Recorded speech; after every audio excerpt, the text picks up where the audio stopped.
Pourquoi est-ce que Harald, le roi des géants, n'est pas dans le top 5 de Kaido?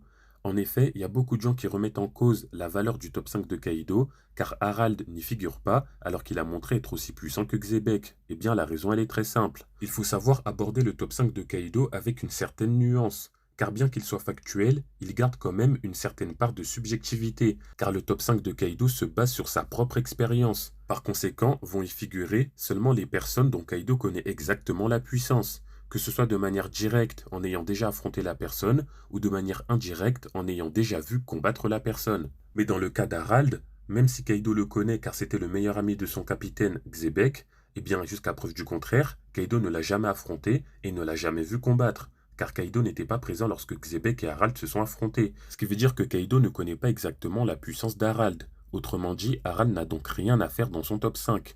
Pour autant, nous autres lecteurs, ayant vu la puissance d'Harald, on sait très bien qu'il aurait tout à fait sa place dans le top 5 de Kaido. Cependant, le fait qu'il n'y soit pas ne rend absolument pas le top 5 de Kaido incohérent. Pour vous donner un exemple, il y a des personnages très puissants comme Imsama ou Dragon qui ne sont pas dans le top 5 de Kaido. Et c'est tout simplement car Kaido ne connaît pas leur puissance étant donné qu'il ne les a probablement jamais affrontés, ni même jamais vus combattre. Par contre, les personnages comme Shiki, Big Mom et Garp, s'ils ne sont pas dans le top, c'est simplement parce qu'ils ne jouent pas dans la même cour que les 5 autres, car évidemment que Kaido connaît leur puissance. Concernant Shiki et Big Mom, s'étant côtoyés plusieurs années dans le même équipage, évidemment qu'il les a vus combattre, et concernant Garp, il l'a vu combattre à God Valley.